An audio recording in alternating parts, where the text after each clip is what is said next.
আসসালামু আলাইকুম। নাহিদ উইশে আজকের প্রিপারেশন কাঁকরোলের নিরামিষ। আমি একটি কড়াইতে সয়াবিন তেল নিয়ে নেব, এটা গরম করতে দেব। আমি সামান্য 1 মুঠ ডাল ভিজিয়ে রেখেছিলাম, ধুয়ে পানি ঝরিয়ে সেটা আমি গরম তেলে দিয়ে দেব। কাঁকরোল অনেকেই পছন্দ করেন না, কিন্তু এভাবে রান্না করলে সবাই পছন্দ করবেন। এই নিরামিষ ভাত এবং রুটি, পরোটা সবকিছুর সাথে খুব সুস্বাদু এবং মজাদার একটি খাবার। ডালটা ভাজা ভাজা করে ওর মধ্যে তেজপাতা দিয়ে দেব। তেজপাতা আমার ঘরে ছিল না, ছোট ছোট পাতা।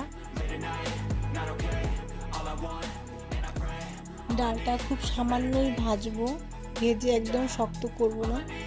সামান্য একটু নেড়ে চেড়ে আমার কুচিয়ে রাখা কাঁকরোল এবং একটা আলু আমি কুচানো আমি এর মধ্যে দিয়ে নাড়াচাড়া করব। এতে হলুদ দিয়ে দেব লবণ, ঝালের গুঁড়া, আর আমি পরে এখানে আদা বাটা ও রসুন বাটা ব্যবহার করেছি। কেউ চাইলে বাটা মশলা নাও দিতে পারে। এবং আমার হাতে গুঁড়ো করে রাখা কাঁচা জিরা আর ধনের গুঁড়া, টালা না, অবশ্যই কাঁচা। বাটা বাটি পেস্ট করা একটা ঝামেলা, আমি এটা গুঁড়ো করে রাখি। এটা দিয়ে দেব, দিয়ে সুন্দর করে নেড়ে চেড়ে আমি ঢেকে রেখে দেব। এতে পরিমাণ মতন উষ্ণ জল দেব, যেটা গায়ে একদম শুকিয়ে লেগে যাবে। এটা ঝোল হবে না, ভাজি টাইপের হবে। আর কেউ যদি ঝাল বেশি খান তবে বেশি করে দেবেন। আমি এখানে বেশি দিয়েছি। আমি 1 চামচ হলুদ, 1 চামচ লবণ, 2 চামচ ঝাল, জিরে বাটা আর ধনে বাটা অথবা গুঁড়া 1 চামচ করে দিয়ে ভালো করে কষিয়ে এখানে পর্যাপ্ত পরিমাণে পানি দিয়ে নেব, যাতে আমার কাঁকরোল এবং আলুটা সেদ্ধ হয়ে যায় এবং ডালটা সেদ্ধ হয়ে যাবে। রান্নার শেষে পানিটা গায়ে শুকিয়ে আসবে।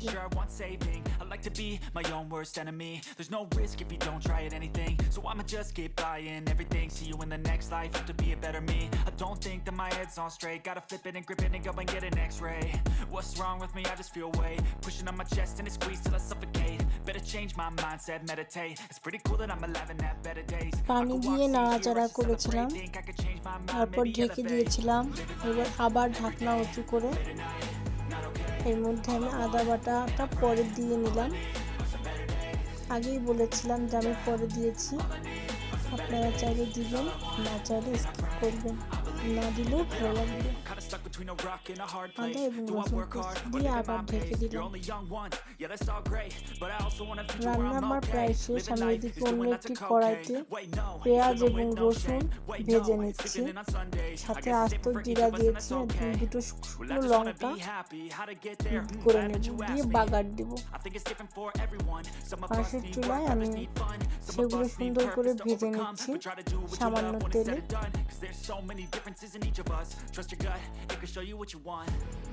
ডাল যেভাবে তেলে দিই ঠিক সেভাবে করে পেঁয়াজ রসুন ভাজা হয়ে গেলে আমরা ওইটা আমাদের ভাজির মধ্যে দিয়ে দেব, দিয়ে খুব সুন্দর করে ভাজিটা নাড়াচাড়া করে ঢেকে দেব। না ঢাকলেও চলবে, যেহেতু সেদ্ধ হয়ে গেছে। ঢাকলে ভেতরে ফ্লেভারটা যাবে, সুন্দর লাগবে। এবং গার পানি যখন একদম শুকিয়ে কড়াই থেকে ভাজিটা উঠে আসবে, তখন এটা আমরা নামিয়ে পরিবেশন করতে পারবো। ভিডিওটি ভালো লাগলে লাইক করবেন, সাবস্ক্রাইব করবেন, বেল আইকন ক্লিক করে পাশে থাকবেন। আমার সম্পূর্ণ রান্নাটি দেখার জন্য ধন্যবাদ। I'm looking in the mirror, so foggy, but I've never seen clearer. I don't really think anyone can save me, and honestly I'm not really sure I want saving. I like to be my own worst enemy. There's no risk if you don't try at anything. গরম গরম পরিবেশন করুন। See you in the next life, have to be a better me.